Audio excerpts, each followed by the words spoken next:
Hello friends, good morning.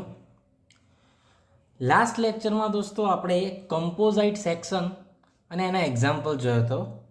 હવે next topic આપણો છે elastic constant.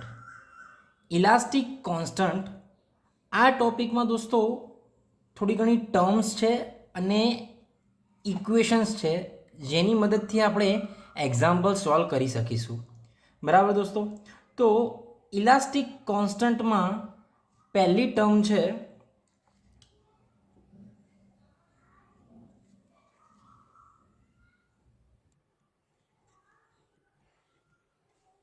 Modulus of elasticity, બીજું છે linear strain,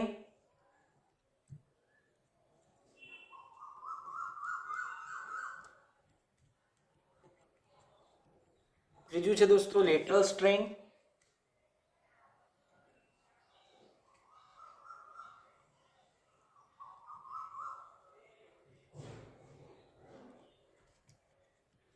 Poisson's ratio,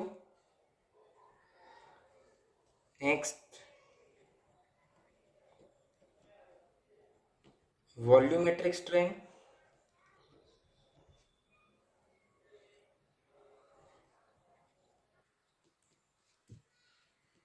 bulk modulus,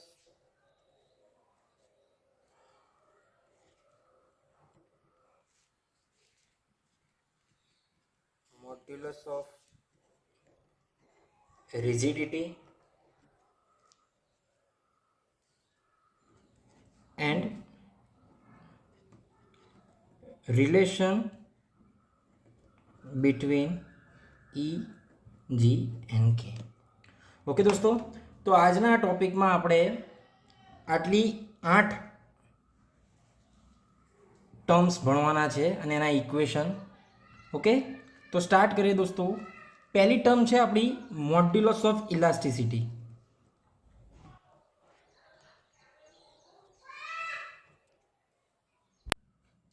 તો આપણી ટર્મ પહેલી છે દોસ્તો મોડ્યુલસ ઓફ ઇલાસ્ટિસિટી. તો મોડ્યુલસ ઓફ ઇલાસ્ટિસિટી કોને કહેવાય?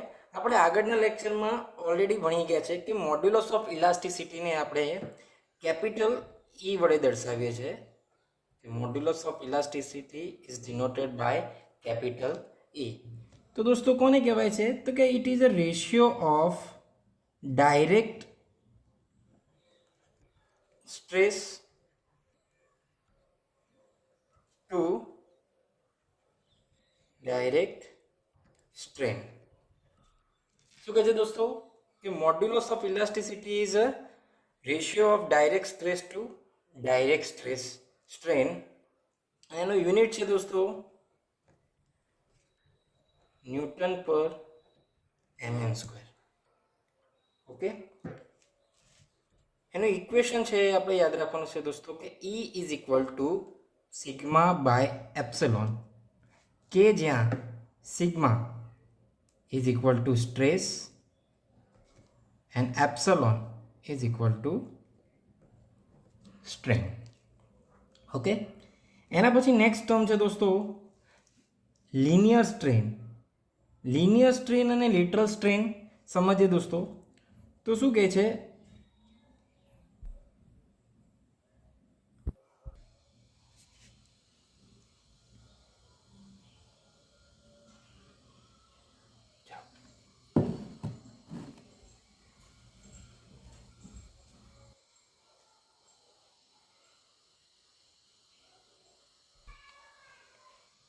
તો સળિયાની લંબાઈમાં વધારો કે ઘટાડો થઈ શકે છે. એ નેચર ઓફ ફોર્સ પર ડિપેન્ડ કરે છે કે ફોર્સનું નેચર કયું છે. જો ટેન્સાઇલ હોય તો સળિયાની લંબાઈમાં દોસ્તો વધારો થશે, અને જો કોમ્પ્રેસિવ હોય તો સળિયાની લંબાઈમાં ઘટાડો થશે. સાથે સાથે દોસ્તો સળિયાની લંબાઈ સિવાય એનો એક બીજો ડાયમેન્શન એટલે કે ડાયામીટર, એ ડાયામીટર પર બી ફોર્સની ઇફેક્ટ થશે. કે જ્યારે ટેન્શન ફોર્સ લાગશે અને સળિયો લાંબો થશે તો સળિયાનો જે ડાયામીટર છે એમાં શું થશે દોસ્તો? ઘટાડો થશે. અને જો કોમ્પ્રેસિવ ફોર્સ લાગશે તો લેન્થ જે છે એ એની ઘટશે, પરંતુ ડાયામીટર જે છે એનો ઇન્ક્રીઝ થશે. તો આ રીતે સળિયાના બે ડાયમેન્શનમાં ફેરફાર આવે છે, એની લેન્થમાં પણ ફેરફાર આવે છે અને ડાયામીટરમાં પણ ફેરફાર આવે છે. તો એના કારણે દોસ્તો શું કહી શકાય કે ચેન્જ ઇન લેન્થ, જે લેન્થમાં ચેન્જ આવે છે એ એની લિનિયર ડાયરેક્શન એટલે કે એલોંગ ધી લેન્થ, એની જે લંબાઈ છે દોસ્તો એમાં ફેરફાર આવે છે, એટલે કે એની જે લેન્થ છે એમાં ચેન્જ આવે છે. તો એ જે સ્ટ્રેન છે એના આપણે શું કહીએ છીએ? Linear strain. શું કહીએ છીએ દોસ્તો? Linear strain. તો લિનિયર સ્ટ્રેન કોને કહેવાય? તો કે due to tensile load or a compressive load, object પર જ્યારે લોડ લાગે છે એના કારણે એની લેન્થમાં ફેરફાર આવે છે એની લિનિયર ડાયરેક્શનમાં, એને શું કહેવાય છે? Linear strain. અને એને આપણે નોર્મલી જે સ્ટ્રેન કહીએ છીએ એ જ કહેવાય એપ્સલોન. ઓકે, તો linear strain epsilon is equal to delta L by L, એટલે કે change in length divide by original length.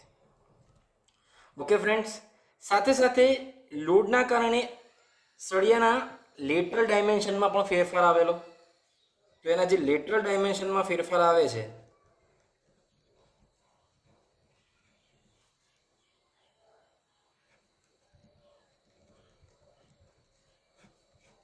તો due to compression or tension, load લાગવાના કારણે સળિયાની અંદર જે લેટરલ ડાયરેક્શનમાં ચેન્જ આવે છે દોસ્તો, ચેન્જ ઇન લેટરલ ડાયરેક્શન એટલે કે along the diameter, along the diameter. ડાયામીટરની સાપેક્ષમાં જે ફેરફાર આવે છે દોસ્તો એને શું કહીએ છીએ આપણે? લેટરલ સ્ટ્રેન, જેને આપણે દર્શાવીએ છીએ એપ્સલોન ડેશ વડે. Epsilon dash is equal to change in a dia divide original diameter. તો શું થશે દોસ્તો? Epsilon dash is equal to delta D divide by D. Okay, હવે જો આ ઓબ્જેક્ટ, આ જે આપણો સળિયો છે એ સર્ક્યુલર શેપનો ના હોય,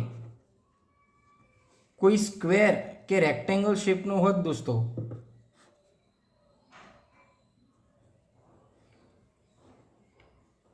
તો એની અંદર એની લેન્થ સિવાય એના ડાયમેન્શનમાં વિડ્થ અને થિકનેસ પણ હોત, બરાબર. અને એ લોડના કારણે એના એ ડાયમેન્શનમાં પણ ફેરફાર આવતો, તો એ એના લેટરલ ડાયરેક્શનમાં ફેરફાર કહી શકાય.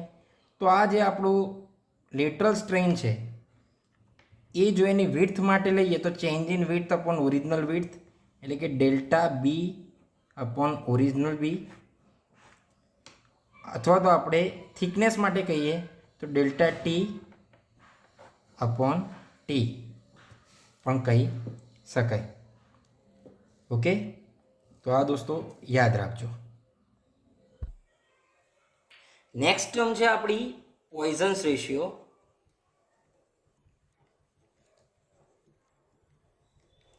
પોઈઝન્સ રેશિયો કોને કહેવાય? તો પોઈઝન્સ રેશિયો આપણે જે લેટરલ અને લિનિયર સમજ્યા, બરાબર.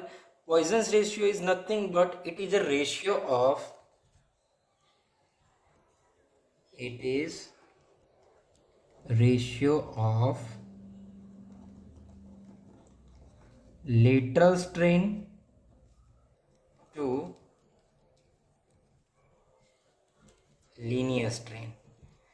Poisson's ratio is nothing but it is a ratio of lateral strain to linear strain.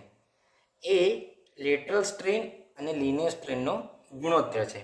Poison રેશિયોને આપણે જનરલી મ્યુ અથવા 1/m વડે ડિનોટ કરીએ છીએ દોસ્તો, મ્યુ અથવા તો 1/m વડે. તો 1/m is equal to lateral strain divide by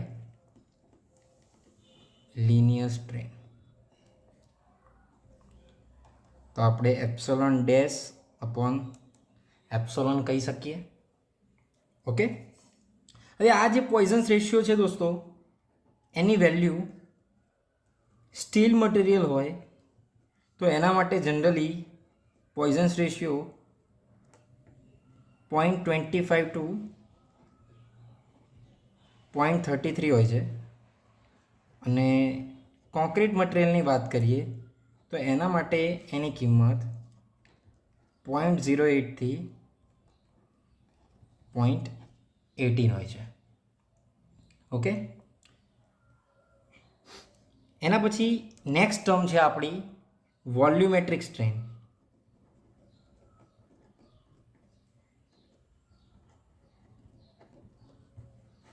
હવે દોસ્તો વોલ્યુમેટ્રિક સ્ટ્રેન કોને કહેવાય? જો સ્ટ્રેન એટલે તો આપણને ખ્યાલ છે કે આપણે એને એપ્સોલોન વડે દર્શાવીએ છીએ, બરાબર. વોલ્યુમેટ્રિક એટલે કે એના કદમાં થતો ફેરફાર, તો આપણે એને એપ્સોલોન વી વડે દર્શાવીશું. આપણે હમણાં જોયું કે એક સળિયા ઉપર જો આપણે લોડ લગાવીએ તો એ લોડ લગાવવાના કારણે એની લંબાઈમાં અને એના ડાયામીટરમાં બંનેમાં ફેરફાર થાય છે. જ્યારે એના બે ડાયમેન્શનની અંદર ફેરફાર થતો હોય બંને ડાયમેન્શનમાં, તો એના કારણે એના આકારમાં, એના કદમાં પણ શું થશે દોસ્તો? ફેરફાર થશે. તો ડ્યુ ટુ લોડ ઓબ્જેક્ટના ટોટલ વોલ્યુમમાં જે ચેન્જ આવે છે એને આપણે શું કહીએ છીએ? Volumetric strain. તો વોલ્યુમેટ્રિક સ્ટ્રેન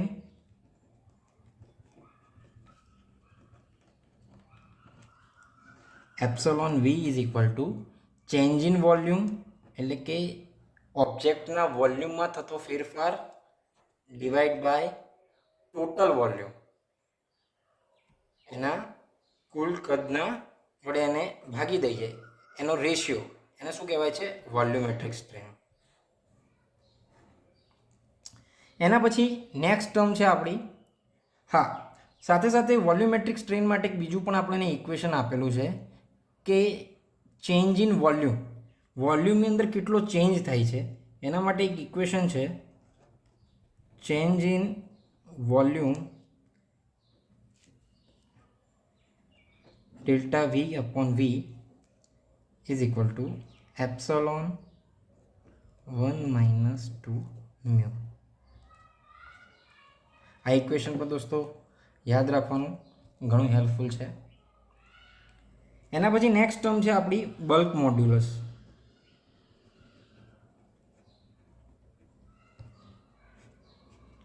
બલ્ક મોડ્યુલસને આપણે દોસ્તો કે વડે દર્શાવીએ છીએ.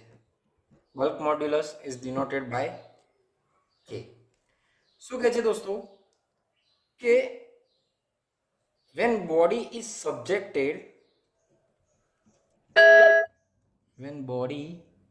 subjected mutually three perpendicular stresses with equal intensity. કોઈ એક ઓબ્જેક્ટ છે દોસ્તો તમારો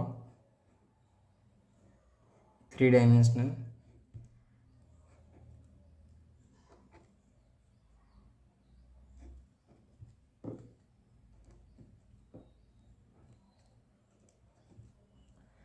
કે જ્યારે 3 perpendicular stresses with equal intensity object પર લાગતો હોય તો ડાયરેક્ટ રેશિયો જે છે stresses to corresponding volumetric strain, એનો જે ડાયરેક્ટ સ્ટ્રેસ છે એનો corresponding ratio to volumetric strain, જેને આપણે શું કહેવામાં આવીએ છીએ દોસ્તો? Bulk modulus K. Bulk modulus K is equal to sigma upon volumetric strain. Okay, જેનો યુનિટ છે ન્યૂટન પર mm². ઓકે ફ્રેન્ડ્સ, એના પછી નેક્સ્ટ ટર્મ છે આપણી modulus of rigidity.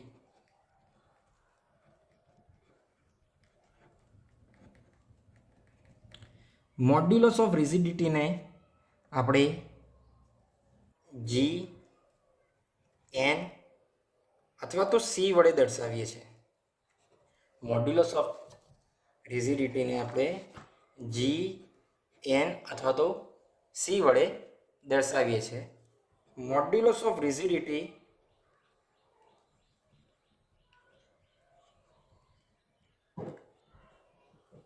is equal to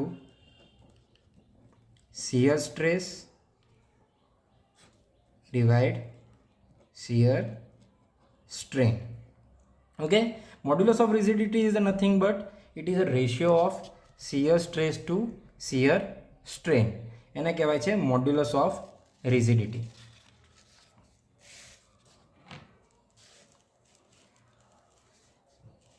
એના પછી નેક્સ્ટ છે દોસ્તો જે ઘણું ઇમ્પોર્ટન્ટ છે, relation between E G and K. આ જે ઈ જી અને કે એ આપણે જોઈ ગયા. ઈ એટલે આપણું મોડ્યુલસ ઓફ ઇલાસ્ટિસિટી, જી એટલે આપણું મોડ્યુલસ ઓફ રિજિડિટી અને કે એટલે બલ્ક મોડ્યુલસ. આ ત્રણેય કોન્સ્ટન્ટની એકબીજા સાથેની ઇન્ટર રિલેશન દર્શાવતા ત્રણ ઇક્વેશન છે જે આપણને ઘણા હેલ્પફુલ છે. તો એ તમારે યાદ રાખવાના છે દોસ્તો. પહેલું છે કે એટલે કે bulk modulus is equal to m E upon 3m-2. આ ઇક્વેશનમાં બે કોન્સ્ટન્ટ ઈ અને કે વચ્ચેનું રિલેશન દર્શાવે છે, જ્યાં એમ અથવા તો 1/m એ તમારું શું છે દોસ્તો? પોઇઝન્સ રેશિયો. બીજું ઇક્વેશન છે જે રિલેશન દર્શાવે છે ઈ એન્ડ જી માટે. G is equal to m E 2m+1. અને ત્રીજું ઇક્વેશન છે આપણું જે ઈ જી અને કે ત્રણેય વચ્ચેનો રિલેશન આપણને દર્શાવે છે. ઈ is equal two 9gk upon g+3k. Okay, તો દોસ્તો આજના ટોપિકમાં આપણે જેટલા બી ઇક્વેશન ભણ્યા વાત કરીએ તો મોડ્યુલસ ઓફ ઇલાસ્ટિસિટી એટલે કે stress upon strain, linear strain અને lateral strain, the change in length upon original length અને change in dia upon original dia, એટલે કે change in along the length and along the diameter. Lateral strain અને linear strain કોને કહેવાય? બરાબર, એના related equations છે. એના પછી પોઇઝન્સ રેશિયો કોને કહેવાય? It is a ratio of lateral strain to linear strain. Volumetric strain કોને કહેવાય? તો કે change in volume upon original volume. Bulk modulus direct stress upon volumetric strain. અને મોડ્યુલસ ઓફ રિજિડિટી એટલે shear stress upon shear strain. Okay, અને આપણા આ ત્રણ ઇક્વેશન જે ઈ જે અને કેનું રિલેશન દર્શાવે છે. તો આ ઇક્વેશન્સ દોસ્તો યાદ રાખજો, આ આપણને એક્ઝામ્પલમાં ઘણા હેલ્પફુલ થશે. ઓકે, આજ માટે થેન્ક યુ.